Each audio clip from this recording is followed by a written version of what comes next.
Hello everyone, my name is Asanta Bode. I'm founder of Team Icarus and I'm be teaching you how to participate in Space Settlement Contest in 2026. So, what is Space Settlement Contest? Space Settlement Contest is a contest dedicated to work of Gerald K. O'Neill, who was a founder of idea that space stations should be built on the orbit of the planet rather than colonies built on the surface.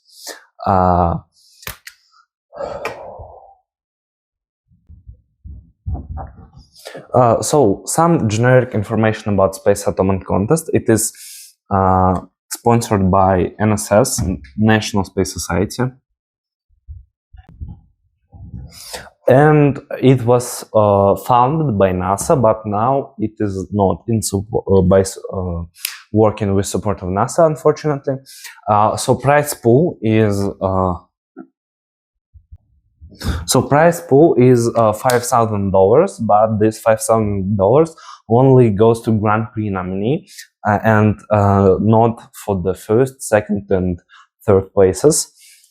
So the contest is divided by grades. It starts from grade 7 and lower to grade 12. Each grade has a subdivision by team size. There is a large team, small team, and solo team. So it is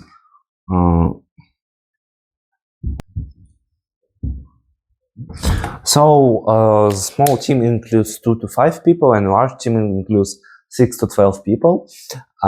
Each category is judged separately, and the first places are given according to category.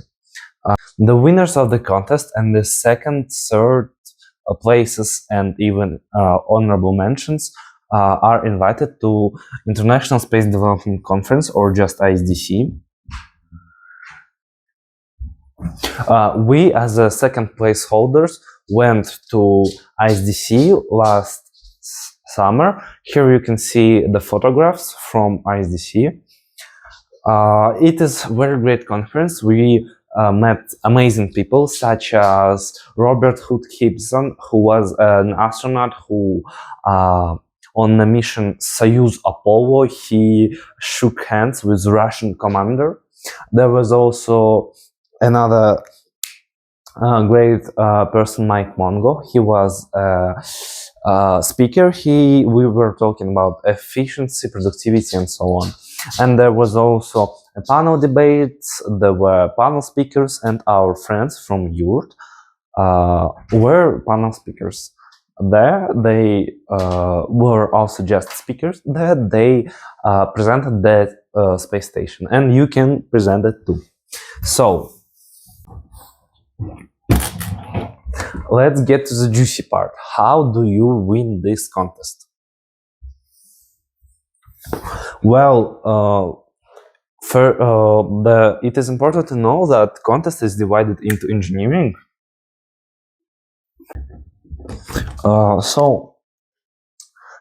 Contest is divided into engineering and social challenges.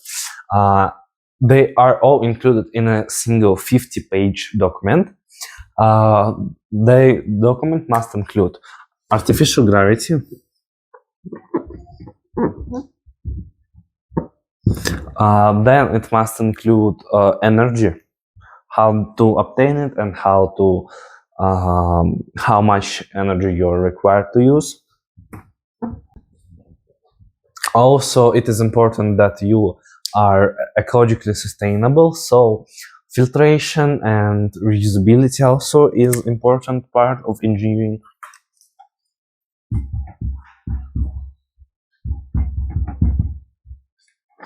Another important part is obviously oxygen, food, and so on, so life support supplies. So for the social part, it is of course important to include economics, how the station will function, who will govern it is also a very important part. So it is politics. And social security. So social security, I mean, it is public transit, it is affordability, it is free healthcare, free education, free entertainment, because people should have entertainment on the station, because, well, obviously it is very hard to live on the station for God knows how many time and without any entertainment. So those are main aspects of your space station that you will discuss during the contest in your work. Obviously, it is not limited to it. You may add some parts, but those are necessities. It is very important to include them.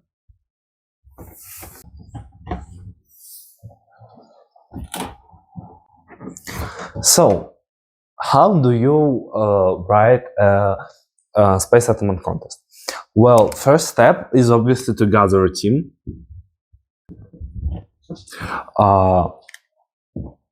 Gathering a team is very important job, because first of all, your team has to be harmonic. You shall not have huge disagreements or huge disalignments within your team.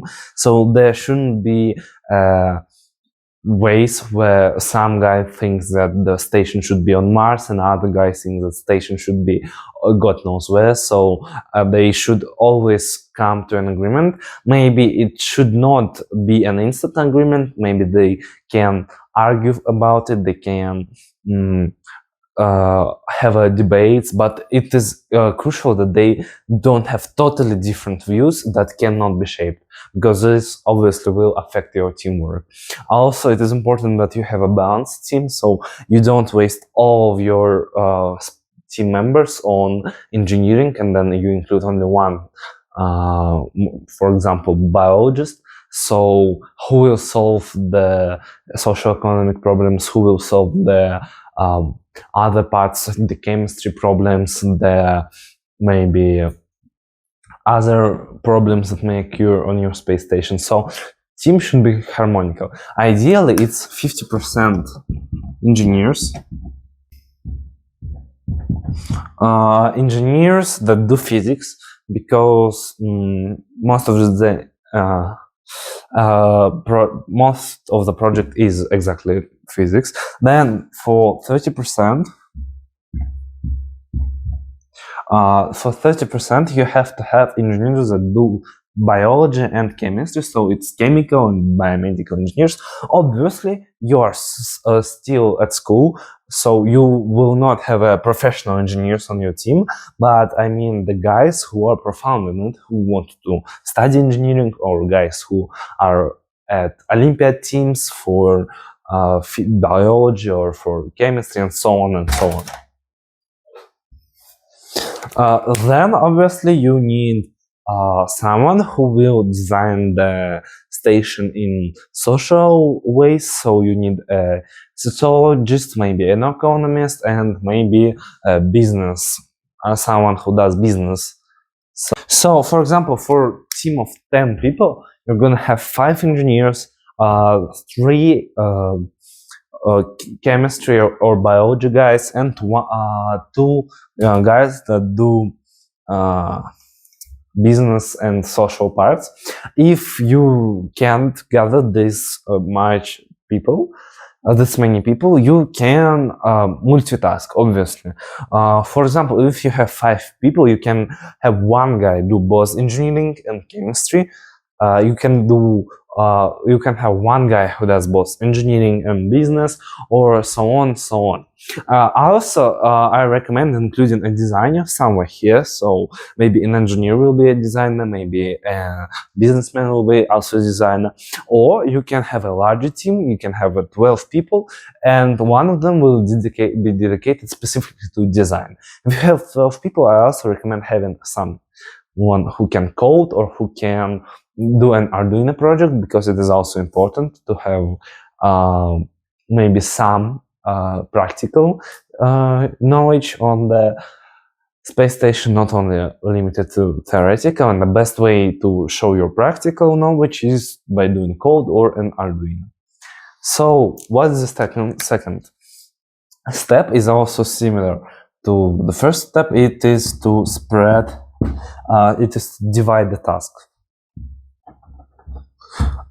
So obviously there won't be the case where all the people are working on one problem, then they move on to another, because you will simply not have enough time, especially if you started in December or January. So mostly you will have a division of your task between your guys. So probably engineers will do here. If you have 5 engineers, 3 of them will do electricity, 2 of them will do gravity, then the 2 that finish gravity, because it is very easy part, they move on to maybe oxygen, and so on and so on. So there won't be a case where all of the team works on the same matter, because you don't have time for that.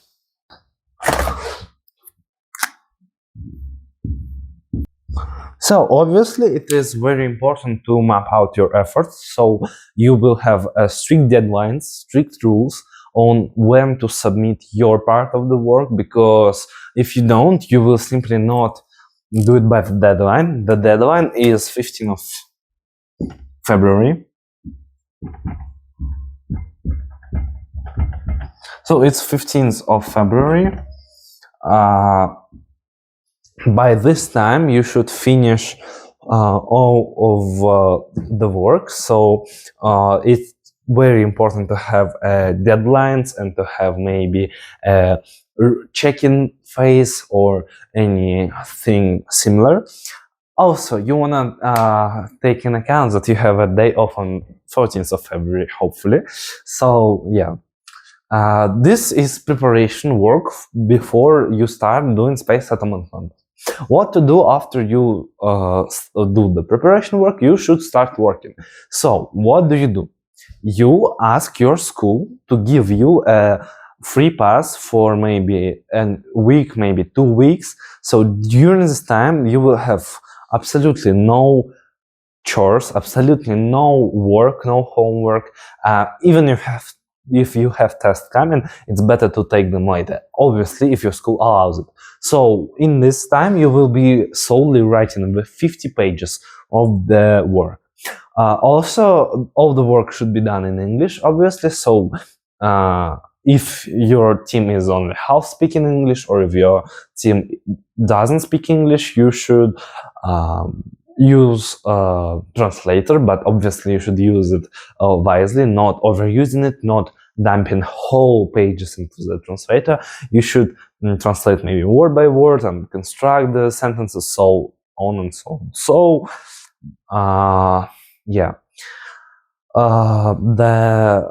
now I will tell you about our course. So we are starting a course on a space settlement contest. I will cover every aspect of space settlement contest. So now I will tell you what we will do.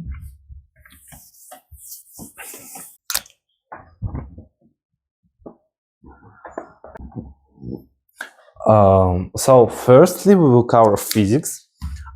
In physics we will do artificial gravity.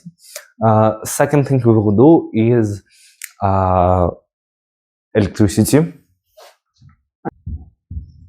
So first we will do physics, artificial gravity. We will cover artificial gravity, electricity, resource extraction. By this I mean how we will mine the resources from the planet, because obviously we can't sustain the station fully autonomously without resources from the planet. So we will have the planet and we'll have the rocket flying around it. I will tell you how to build this rocket. So I will also tell you about orbital mechanics, because the station and the rocket will have different orbits and they need to match, and so on and so on. So I'll tell you a lot about orbital mechanics, and also the cooling of the space station. I will tell you how to cool off your space station. It will heat from energy within. It will heat from solar irradiation, it will hit from basically anything, because this is rule of thermodynamics. There won't be any hitting down without use of that energy. So yeah, this is a course for physics. Then my friend will do courses on chemistry, another friend will do courses on biology, and then we will have courses on socioeconomics, which will do I, because I was multitasking last time. I did both physics and social economy. So for this lesson, I think it is all. Thank you all for watching. I will be uploading this video soon. If you see it before I upload the second part, it means that you're lucky, because you can follow our Telegram channel or our Instagram channel, where we will announce our projects earlier than we do on YouTube channel. So we will also announce topics. There will also be home tasks, and there will be any additional information available. So hit the links in descriptions. Thank you all for watching. Goodbye.